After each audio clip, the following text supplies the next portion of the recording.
Okay, so we're going to review what we did before break because my guess is you maybe don't remember that much.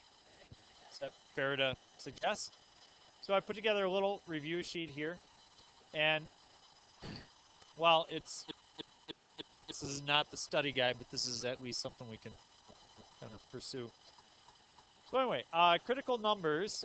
Critical numbers are where the derivative is equal to 0 or the derivative does not exist. Okay, that's where something interesting happens. We maybe have a local max, maybe have a local min, maybe a vertical tangent. Who knows what? With the critical numbers of the following functions, to sketch a graph of the function on your calculator, identify if the critical number represents the local max or min, or if the point is not differentiable, or none of the above. I'll sketch a graph and find the value of the local max or min if they exist. So we'll do the first one together. And obviously, what does the first one look like? What shape does it make? Parabola. So we're going to graph this negative x squared plus 6x minus 2.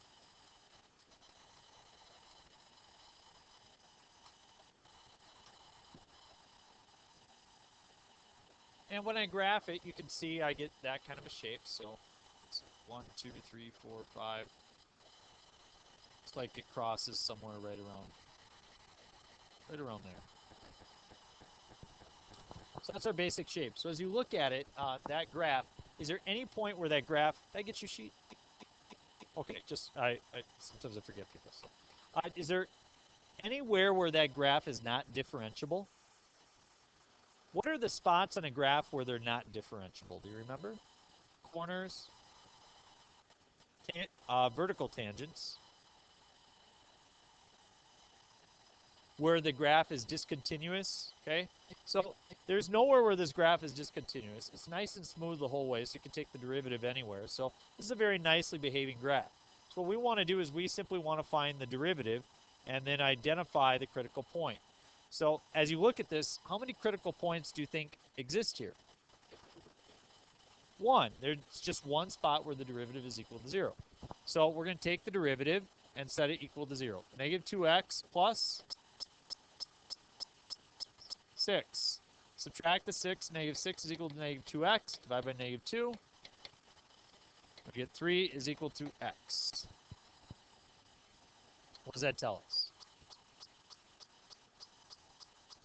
Yeah, that's the x value at which you have a critical, at which you either have a local min or max in this situation. And so we can, how would we find the actual, is it going to be a local max or local min?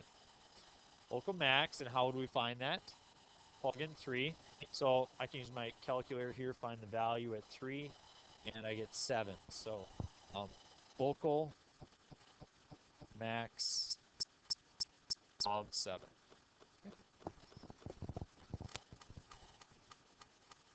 And that's it. So once you sketch the graph, you should be able to see how many of those points that you have. Okay. Everybody okay with that?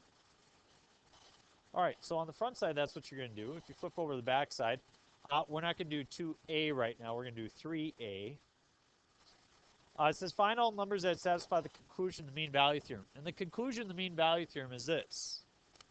Maybe remember this before break. F of b minus f of a over b minus a.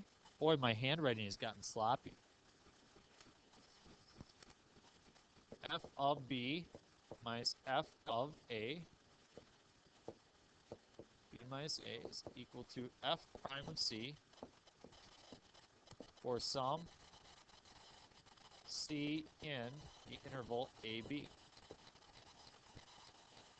So, yep, we sure did. It's right on the board, and you guys had a worksheet that had 16 problems on it that you should be finished with by now.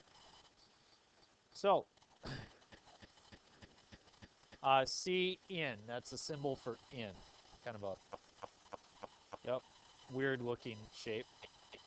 So we want to find all numbers that satisfy that. So what I want to do is I want to find the average rate of change, so f of b minus f of a over b minus a. So let's take this. What is f of b? If I plug in negative 4, I'm sorry, f of b would be if I plug in 0. If you plug in 0, what do you get? Minus negative 4b. 16 plus negative 8 is 8, plus 1 is 9. So it's f of b minus f of a over b minus a would be 0 minus negative 4. What's 1 minus 9? over 4 is negative 2. So that's my average rate of change, negative 2.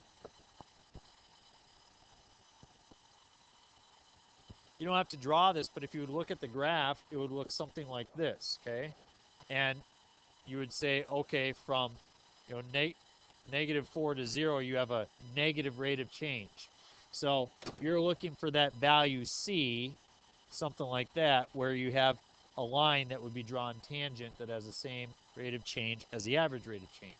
That's the spot that we're trying to find. So we just found the slope of that segment is negative 2. Now what we want to do is we want to find this point C where the derivative is negative 2. So what I do is I take the derivative. What's the derivative? 2x plus 2, and I set that equal to the average rate of change, negative 2. Subtract 2. 2x is equal to 4. Negative 4, excuse me, divided by 2. X is negative 2. It doesn't say to actually write the equation for the tangent line, but x equals negative 2. Is negative 2 in that interval from negative 4 to 0? Yeah, it is in the interval. So therefore, it works out very nice. Remember the mean value theorem now a little bit? Okay, so let's go back up and we'll just do one more. And so we do Rolle's theorem. Rolle's theorem is just an extension of the mean value theorem. Remember how I told you the story of Tartaglia and the cubic? Did you like the story?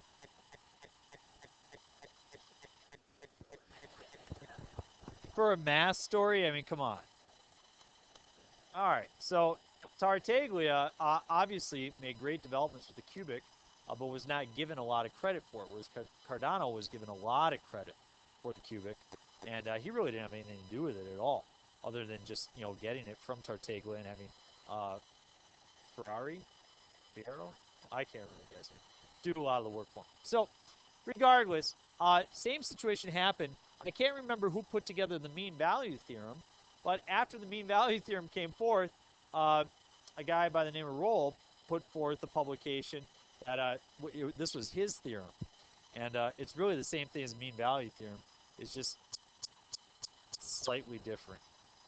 What Rolle's theorem says is this.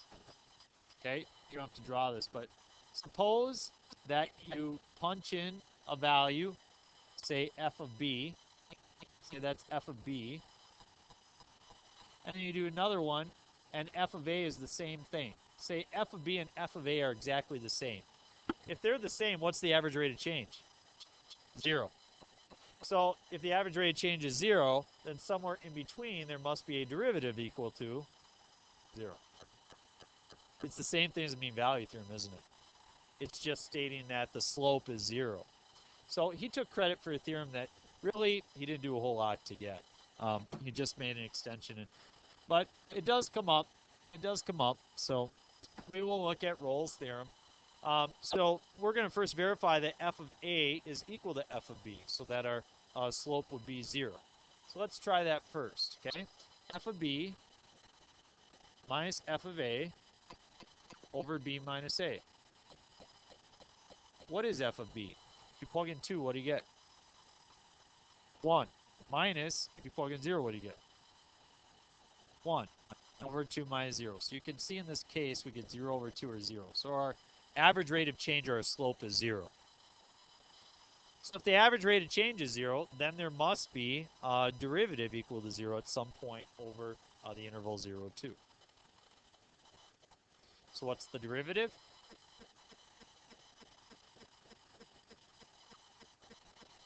Equals, I said equal to what? 0.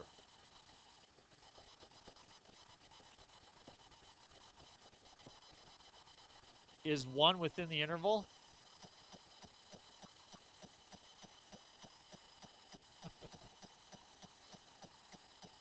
I didn't grade their pre-calculus tests over break. It was just a front and back page. Well, the whole point of grading a test early is so that people can understand the mistakes they made. The research shows that after 3 days, you really don't learn anything from getting a test back. So it's been like 16, 17 days. So the only motivation to try to do is for learning is just so they can see their score. I don't really care about that much. So, yeah. All right, so we got x is equal to 1. Is that in the interval? So the only difference between Rolle's theorem and mean value theorem is mean value theorem you can get any kind of average rate of change, but for Rolle's theorem you should always get 0 for the average rate of change. Verify that f of a is equal to f of b, please. So you had average rate of change. That's a good point. I could show you some people who don't follow instructions. People like this. You know, if you remember this, Calgary's worst driver.